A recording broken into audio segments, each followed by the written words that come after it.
नमस्कार। आशा करता हूँ आप सब अच्छे होंगे, बढ़िया होंगे। तो यहाँ पे आज हम लोग न तो पानी पानी करने के लिए उपस्थित हुए हैं, न तो आग लगाने के लिए उपस्थित हुए हैं। हम लोग यहाँ भाषा, बोली, लिपि वगैरह, व्याकरण वगैरह समझने के लिए उपस्थित हुए हैं, उसको विस्तृत जानकारी हासिल करने के लिए उपस्थित हुए हैं। यह जो भाषा है या लिपि वगैरह है, उससे जानने से पहले आपको बता दें कि हम लोग यहाँ जो हैं वह हिंदी भाषा, लिपि वगैरह जानने के लिए उपस्थित हुए हैं। तो थोड़ा सा पहले यह जो हिंदी है उसके बारे में जान लेते हैं कि उसकी हिंदी जो यह जो शब्द है उसकी उत्पत्ति जो है वह कैसे हुआ। तो विद्वानों को मानना है कि यह जो हिंदी शब्द है इसका उत्पत्ति भारत के उत्तर पश्चिम प्रवाहमान सिंधु नदी जो है, सिंधु नदी, इससे संबंधित है। जब विदेशी लोग यहाँ पे, विदेशी यात्री लोग जब भारत में आए तो वह सिंधु नदी को ही प्रवेश करके आए थे।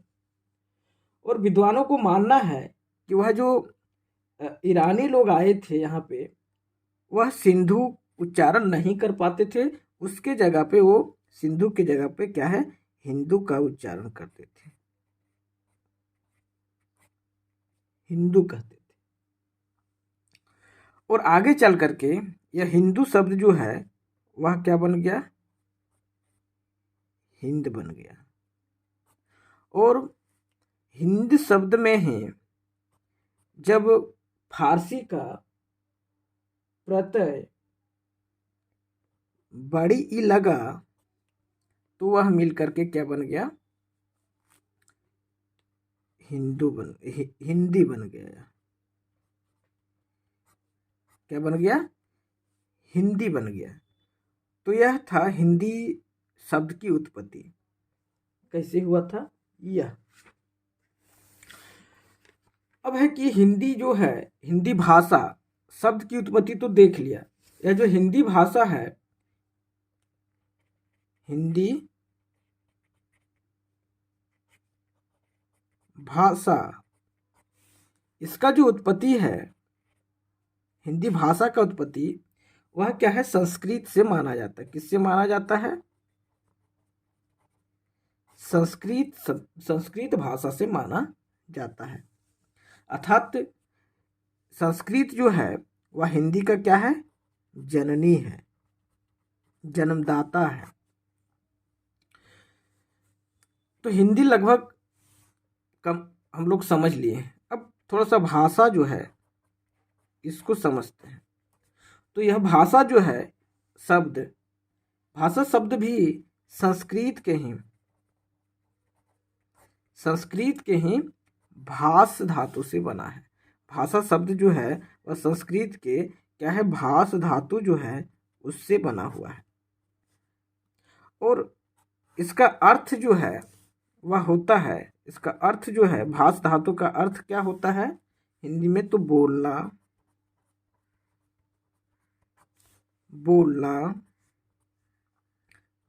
कहना और प्रकट करना।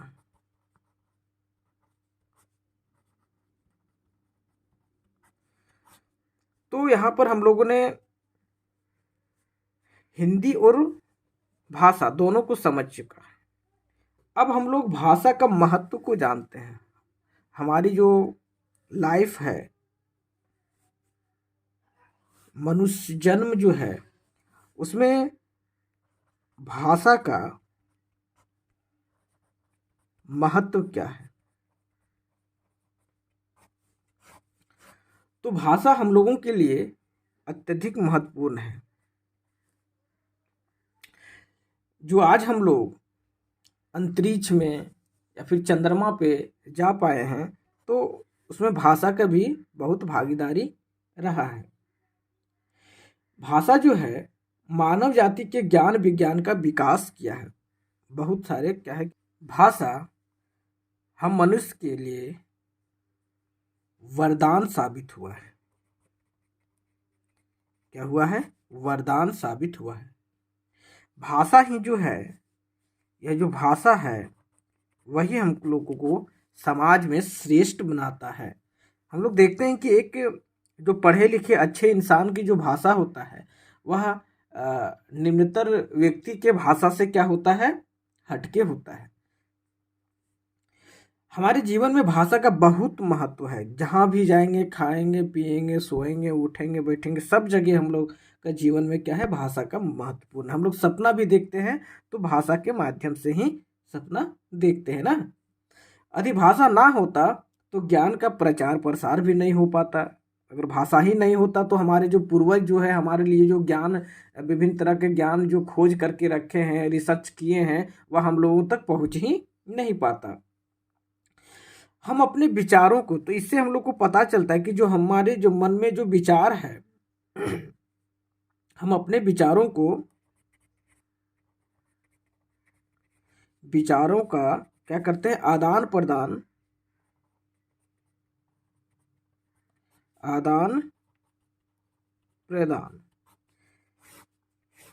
इसके लिए भाषा क्या है, बहुत महत्वपूर्ण। हमारे जो मन में जो भी विचार चल रहा है उसको अगर दूसरे तक पहुंचाना है तो हम लोगों को क्या है, भाषा का सहयोग लेना पड़ेगा।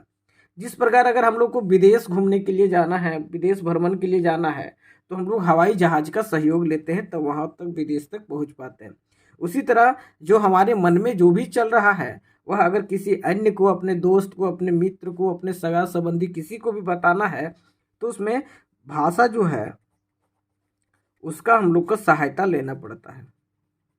भाषा का सहायता लेना पड़ता है। तो इस प्रकार हम लोग कह सकते हैं, क्या कह सकते हैं, भाषा जो है, भाषा वह साधन है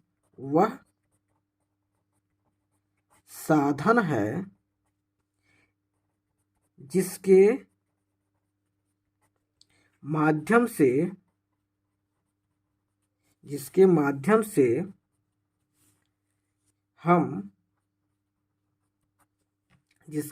से हम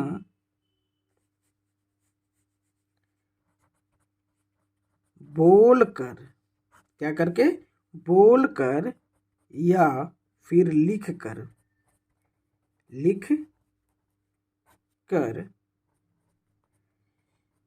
अपने मन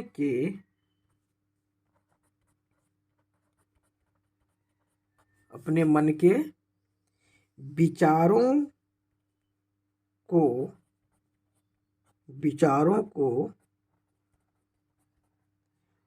दूसरों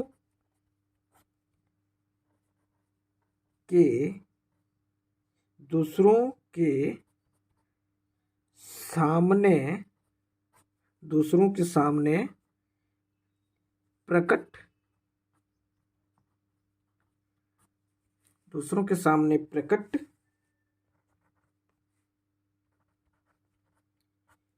करते हैं और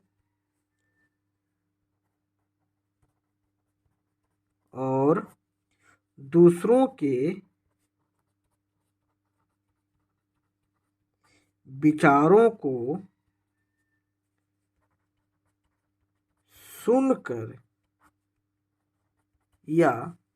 विचारों को सुनकर या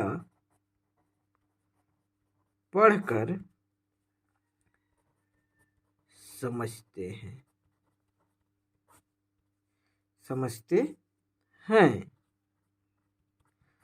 तो यहाँ पे हम लोगों ने भाषा जो है उसके बारे में जाना। तो भाषा क्या है, एक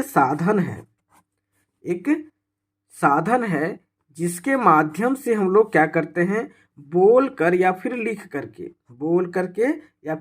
करके अपने मन के विचार को क्या करते हैं, दूसरों तक पहुंचाते हैं। क्या करते हैं, दूसरों के सामने प्रकट करते हैं, दूसरों तक पहुंचाते हैं। और क्या करते हैं, दूसरों के जो विचार है, दूसरे के मन में जो विचार चल रहा है उसको हम लोग सुन करके या फिर पढ़ कर करके क्या करते हैं, हम समझते भी हैं। सुन करके या पढ़ करके क्या करते हैं, समझते भी हैं। तो इस प्रकार हम लोग जब देखते हैं तो पाते हैं कि भाषा का दो स्वरूप यहाँ निकल करके आ रहा है। भाषा का दो स्वरूप जो है निकल करके यहाँ आ रहा है। कौन कौन? एक बोलकर और दूसरा है जो वह लिख कर। एक बोलकर और दूसरा क्या है, लिख करके। तो क्या है यहाँ पे हम लोग का भाषा का रूप जो है, स्वरूप जो है वह निकल करके आ रहा है। तो यह बोलकर जो होता है उसे हम लोग क्या कहते हैं, मौखिक, मौखिक भाषा कह सकते हैं। मौखिक भाषा, मौखिक भाषा या मौखिक भाषा कहते किसके हैं? तो जब हम बोलकर अपने बात को, जब हम लोग क्या करते हैं, बोल करके, बोल करके करके जब अपने बातों को क्या करते हैं, दूसरों तक पहुंचाते हैं, और वो क्या करता है, सुन करके, वो क्या करता है, सुन करके उसको क्या करता है, समझता है, और जो हमने बोला है उसका रिस्पॉन्स भी देता है। मौखिक भाषा में क्या करते हैं, जब हम लोग बोल करके अपने अंदर जो विचार चल रहा है वह किसी दूसरों को बताते हैं, और वो जब क्या करता है, उसको सुन करके हमको जब रिप्लाई देता है कुछ, वह जब समझ जाता है तो वह क्या होता है, मौखिक भाषा कहलाता है। यह जो मौखिक भाषा है वह सबसे सरल होता है। यह मौखिक जो भाषा है वह क्या होता है, सबसे सरल होता है, सबसे सरल होता है। इसे सीखने के लिए हम लोगों को, इसे सीखने के लिए हम लोगों को क्या है, ज़्यादा प्रयत्न नहीं करना पड़ता है। और यह जो मौखिक भाषा है वह सबसे अधिक हम लोग प्रयोग करते हैं ना। मौखिक भाषा का ही प्रयोग जो है सबसे अधिक, सबसे अधिक हम लोग करते हैं।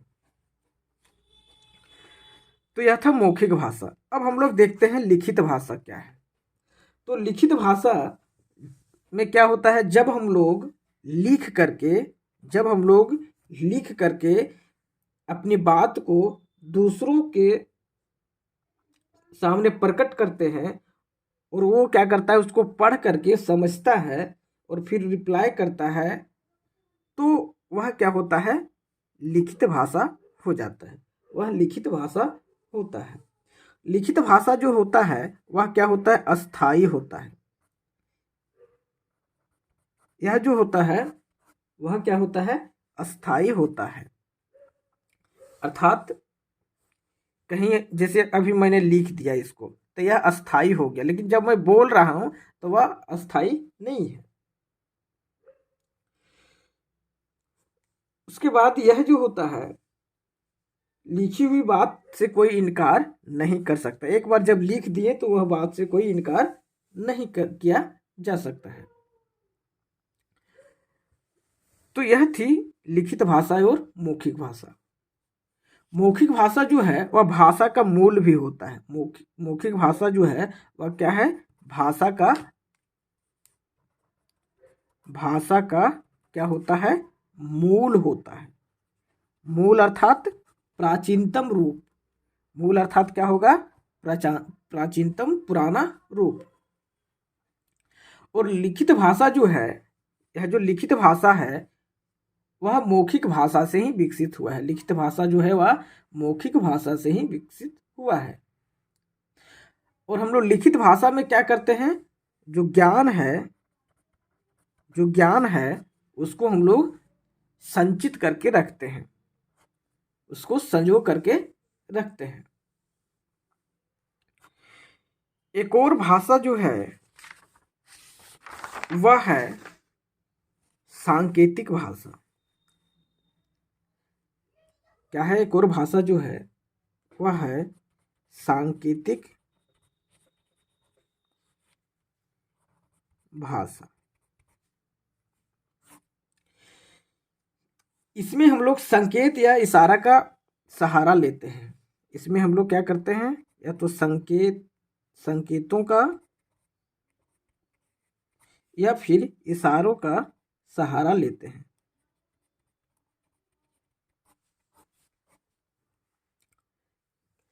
जैसे यातायात सिपाही जो है, हम लोग जब घूमते हैं इधर उधर देखते हैं, तो जो यातायात सिपाही जो होता है हम लोग सड़कों पे देखते होंगे, वह क्या करता है? यातायात संचालन करने के लिए वह क्या है? संकेतों का सहारा लेता है। क्या है? सड़कों पे हम लोग देखते हैं लाइट लगा होता है, लाल, हरा और पीला ना। तो यह सब संकेत के बारे में हम लोग जानते हैं कि लाल जो है वह रुकने का है, हरा जो है वह चलने का है, और यह हम लोग को क्या है? संकेत कर रहा है धीरे धीरे का। तो यह सब क्या है? हम लोग के माइंड में पहले से सेटअप है, लेकिन यह सब जो है वह पूर्ण रूप से वाक्य के रूप में, अर्थात हम लोग को पूर्ण यह जो है सांकेतिक चीज को जो भी है वह हम लोगों को क्या है? एक वाक्य के रूप में पूरा अर्थ ये नहीं देता है। इसीलिए व्याकरण में इसको मान्यता भाषा के रूप में नहीं मिला है। यह जो है सांकेतिक भाषा, वह अर्थ जो है वह पूर्ण रूप से एक स्पष्ट रूप से नहीं देता है, इसीलिए इसको व्याकरण में जगह नहीं दिया गया है। लेकिन अभी भी क्या है? जो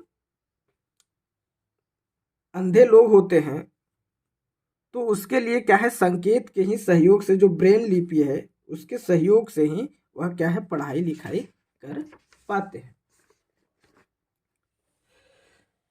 अब आते हैं हम लोग बोली।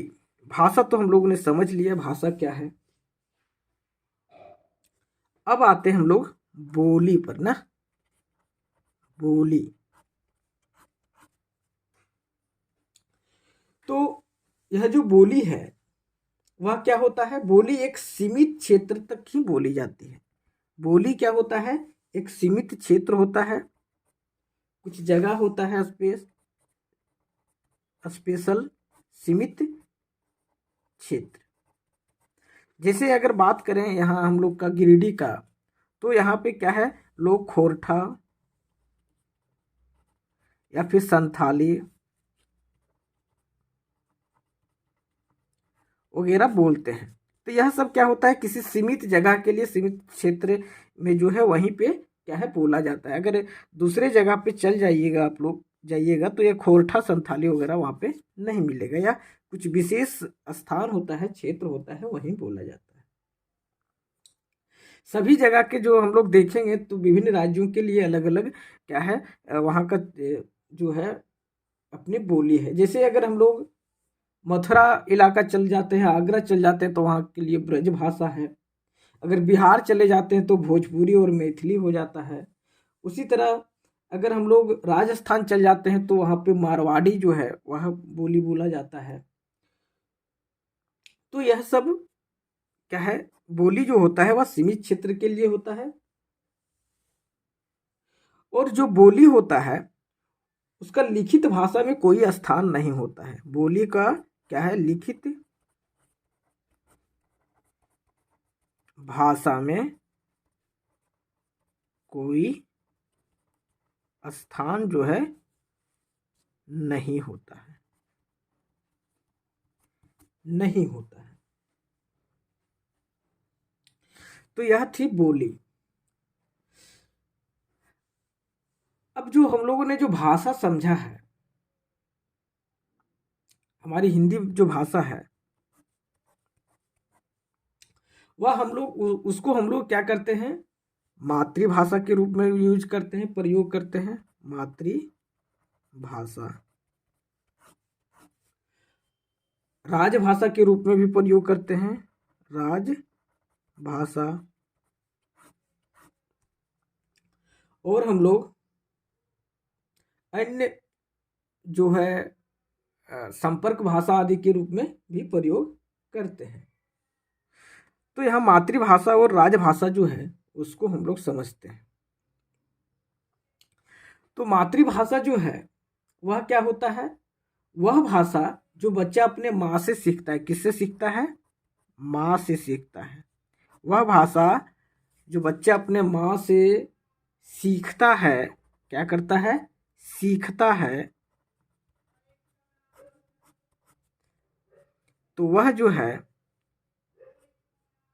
क्या है? मातृभाषा कहलाता है। और राजभाषा क्या होता है?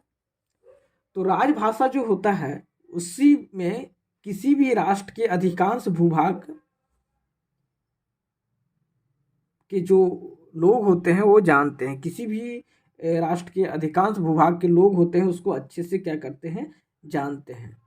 उसे हम लोग क्या कहते हैं? राष्ट्रभाषा कहते हैं। लेकिन राजभाषा जो है ऑफिशियल लैंग्वेज वह क्या होता है? यहाँ पे क्या है? राष्ट्रभाषा क्या होता है? जो हमारे राष्ट्र भाषा, यह भाषा जो होता है, जो भी भूभाग होगा, जो भी राष्ट्र होगा, वहाँ के अधिकतर लोग इसका प्रयोग करेंगे, इसको जानेंगे, समझेंगे। वह क्या होता है?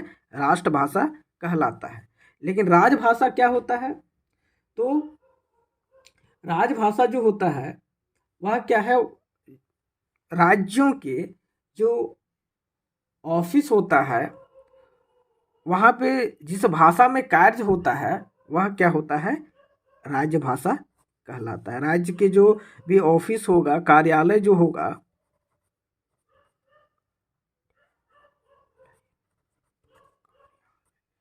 तो उसमें जो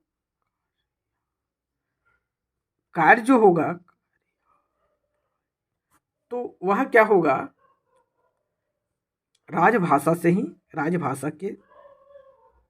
ही संपादित होगा। संपर्क भाषा क्या होता है? संपर्क भाषा तो हम लोगों ने देखा कि सभी का क्या है? मातृभाषा जो होता है अलग अलग होता है। अगर अन्य अन्य जगह में जाएंगे, पंजाब चल जाएंगे तो वहाँ पंजाबी है, बिहार चल जाएंगे तो भोजपुरी या मैथिली है, हरियाणा चल जाएंगे तो हरियाणवी है। तो अगर एक जो आदमी है झारखंड से अगर पंजाब जाता है तो उसमें तो काफ़ी दिक्कत होगा। यह झारखंड में जो लोग हैं वह तो क्या है? हिंदी बोलते हैं या फिर अपना जो यहाँ का जो क्षेत्रीय भाषा है वो बोलते हैं। पंजाब में क्या करते हैं? पंजाबी बोलते हैं और क्या करते हैं? हिंदी भी समझते, जानते हैं, बोलते हैं। अर्थात यह जो झारखंड से गया है वह भी हिंदी जान रहा है और यह पंजाब के जो व्यक्ति है वह भी हिंदी जान रहा है। तो दोनों में जो संपर्क होगा, दोनों में जो बातें होगा वह यहाँ क्षेत्रीय भाषा में नहीं होगा। क्षेत्रीय भाषा जो होगा उसमें नहीं होगा। किसमें होगा? हिंदी में होगा। दोनों को जोड़ने का जो काम किया है वह किसने किया है? हिंदी किया है। तो हिंदी क्या हो जाएगा? संपर्क भाषा हो जाएगा। यह थी संपर्क भाषा। अब हम लोग समझेंगे लिपि। क्या समझेंगे? लिपि। तो हम लोग जानते हैं प्रत्येक जो भाषा होता है उसके लिखने के लिए अलग अलग विधि का प्रयोग किया जाता है। सभी भाषा के लिखने के लिए अलग अलग क्या है? अलग अलग विधि का प्रयोग किया जाता है। अगर इंग्लिश का बात करें तो इसमें ऐसे लिखते हैं। हिंदी में वही अगर लिखना है ऐसे लिखते हैं। दोनों में देख रहे हैं अंतर है कुछ, है ना। यह कैसे लिखा जा रहा है, इसको कैसे लिखा जा रहा है। तो यह जो अलग अलग लिखने का जो विधि जो है, अलग अलग लिखने का जो विधि है, यह विधि, यह क्या है, लिपि कहलाता है। जैसे हिंदी, संस्कृत, मराठी, नेपाली, संथाली, बोडो आदि भाषा का जो है वह क्या है, देवनागरी लिपि से लिखा जाता है। किससे लिखा जाता है, देवनागरी। अर्थात उसका लिखने का जो विधि होगा वह लगभग क्या है, एक जैसा, यह सबका एक जैसा होगा।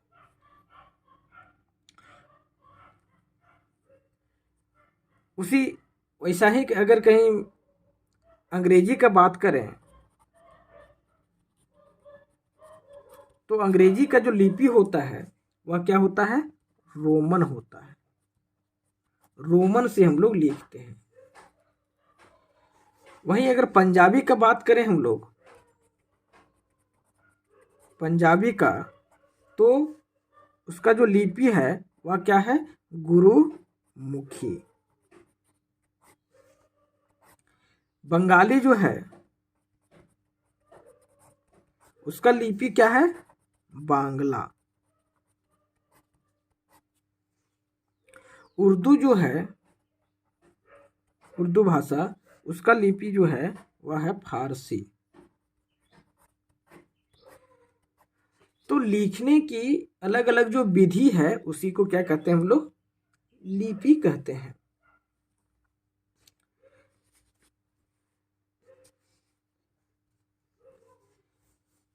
जापान जो है, जापानी इसे क्या है, जापानी में ही लिखा जाता है, जापानी में। रूसी जो है उसे सिरिलिक में लिखा जाता है, सिरिलिक लिपि है इसका। अगर इटालियन का बात करें, इतालवी का बात करें, इतालवी जो इटाली में बोला जाता है उसका भी क्या है, रोमन ही है। उसका भी भाषा लिपि रोमन ही है। अंग्रेजी तो हम लोगों ने जान लिया रोमन है। जर्मन जो है, जर्मन, इसका भी लिपि क्या है, रोमन ही है। चीनी का बात करें, चीनी भाषा का, तो इसका लिपि चीनी है। और अरबी का लिपि अरबी है। तो यहाँ पे हम लोगों ने लिपि के बारे में जाना। अब हम लोग जानते हैं व्याकरण,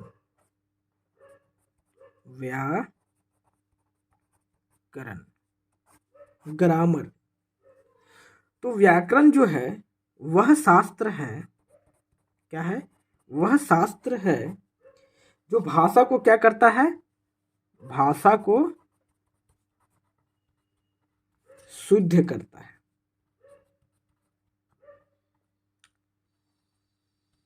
भाषा को शुद्ध करता है।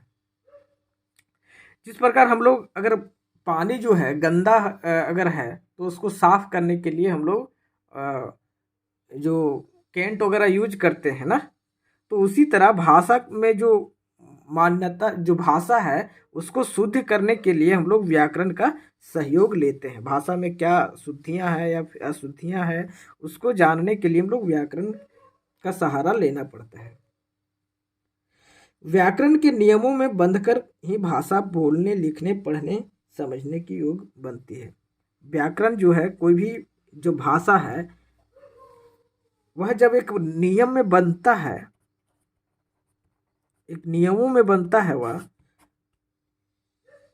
तभी वह क्या है, बोलने, लिखने, पढ़ने, समझने में क्या है, व्याकरण के नियमों में बंध कर ही क्या है, भाषा बोलने, लिखने, पढ़ने और समझने योग्य क्या है, बनता है।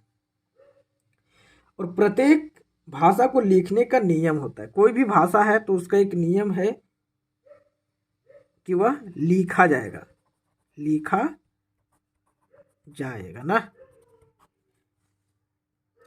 और वह एक नियम में लिखा जाएगा।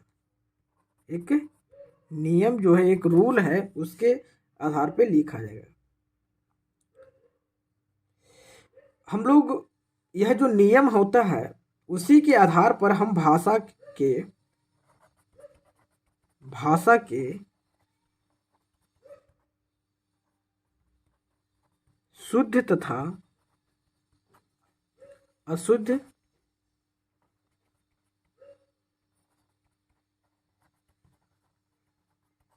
रूप को निर्धारण करते हैं।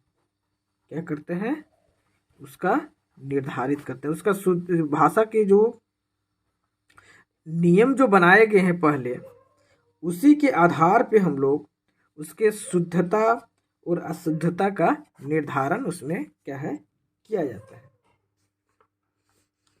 यह क्या है, बहुत जरूरी है। भाषा प्रयोग से अधिक शीघ्र सीखी जा सकती है, लेकिन जैसे जैसे बच्चा बड़ा होता है वैसे वैसे भाषा के स्वरूप को अधिक स्पष्ट समझना चाहता है और उसका सम्यक ज्ञान प्राप्त करना चाहता है तथा व्याकरण का अध्ययन करना आवश्यक हो जाता है। इसीलिए यह क्या है, व्याकरण का पढ़ना क्या है, आवश्यक हो जाता है। अगर बात करें आगे व्याकरण की अंगों का, तो व्याकरण का क्या है, 4 अंग है। व्याकरण का कितना अंग है? तो 4 अंग है, 4 अंग है। कौन कौन है देखते हैं। फर्स्ट जो है वह है वर्ण विचार, दूसरा जो है वह है शब्द विचार,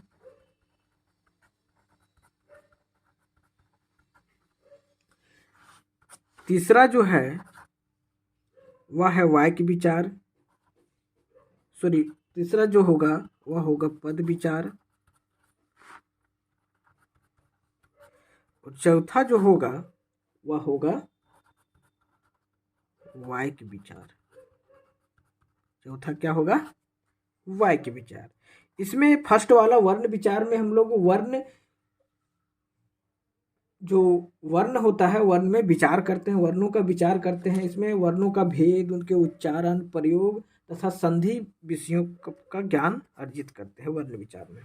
वहीं अगर शब्दों का बात करें तो शब्द विचार में शब्द रचना, उसके शब्द प्रसंग, उनके प्रयोग आदि पर बात करते हैं। वहीं अगर पद विचार पर बात करें तो इसमें पद रचना, पद भेद, पद रूपांतर, पद परिचय आदि का इसमें अध्ययन किया जाता है। अगर वाक्य विचार का बात करें तो इसमें अंग, पदबंध, बनावट, भेद, शुद्धता, विराम चिन्ह आदि पर बात करते हैं। तो आज हम लोगों ने क्या जाना यहाँ पे? तो भाषा के बारे में जाना, बोली के बारे में जाना, लिपि के बारे में जाना और व्याकरण के बारे में भी जाना है। कुछ मुख्य बातें जो है वह है कि जो हमारी हिंदी भाषा है, क्या है, हिंदी भाषा जो है उसको क्या है, संविधान में मान्यता जो है मिली है, वह कब मिली है? 14 सितंबर 1949 को संविधान में क्या मान्यता मिली उसको इस समय 14 सितंबर 1949 को? तो राजभाषा का मिला है। इसे क्या है, राजभाषा घोषित किया गया। अर्थात कहा गया है कि हमारे जो देश है, भारत जो है, इसमें विभिन्न जो राज्य है, तो राज्य के जो कार्यालय होंगे वहाँ पे, जो सरकारी कार्यालय होंगे वहाँ पे किस भाषा का प्रयोग किया जाएगा? तो हिंदी का प्रयोग किया जाएगा। इसकी मान्यता मिली है हम लोग को 14 सितंबर 1949 को। इसी कारण हम लोग हर साल प्रत्येक वर्ष 14 सितंबर को क्या करते हैं? हिंदी दिवस मनाते हैं। क्या करते हैं? हिंदी दिवस। हिंदी दिवस हम लोग क्या करते हैं, मनाते हैं। कब मनाते हैं? तो 14 सितंबर को। एक छोटा पॉइंट है साहित्य। साहित्य क्या होता है? ज्ञान का संचित कोष जो है उसी को हम लोग साहित्य कहते हैं। साहित्य में क्या होता है? ज्ञान का संचित कोष होता है, उसको हम लोग क्या कहते हैं? साहित्य कहते हैं। व्याकरण के भी बारे में हम लोगों ने समझा। व्याकरण क्या है? तो व्याकरण वह शास्त्र है जो हमें क्या करता है? भाषा को शुद्ध बोलना, लिखना और पढ़ना सिखाता है। यह जो व्याकरण है वह क्या करता है हम लोग को? व्याकरण जो है वह शास्त्र है जो भाषा को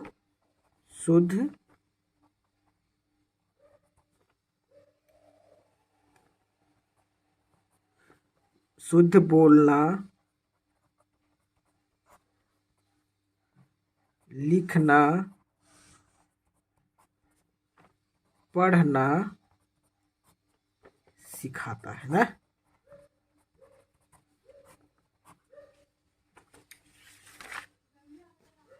उसके बाद हम लोगों ने क्या जाना था?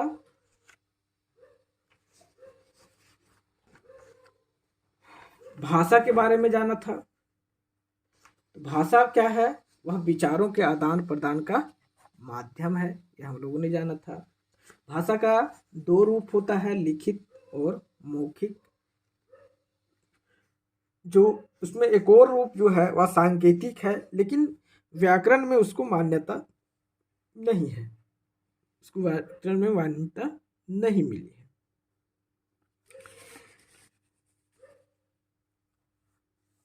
उसके बाद हम लोगों ने एक चीज और जाना था, जो भाषा का अंग जो है, भाषा का अंग, वह भाषा का अंग में जो है वह कुछ प्रमुख है। भाषा के अंग क्या है? इसमें प्रमुख जो है अंग जो है इसका, वह है ध्वनि। ध्वनि क्या है? भाषा के जो अंग है, इसमें भाषा की जो इकाई है, इसको इकाई भी कह सकते हैं या अंग कह सकते हैं, उसमें प्रमुख जो है क्या है? एक ध्वनि है। ध्वनि क्या होता है? मुख से निकलने वाली प्रत्येक स्वतंत्र स्वर जो है वह क्या कहलाता है? ध्वनि कहलाता है। मुख से निकलने वाले जो प्रत्येक स्वतंत्र स्वर है, जो भी मुख से निकलता है वह क्या होता है? ध्वनि होता है। कुछ भी मुंह से जो भी निकल रहा है वह ध्वनि है। जैसे मैं अभी बोल रहा हूं तो जो भी मेरे मुंह से निकल रहा है वह सब क्या है? ध्वनि के अंतर्गत में आएगा। वर्ण क्या हो जाएगा? वर्ण जो है भाषा का सबसे छोटी इकाई होता है। वर्ण क्या होता है?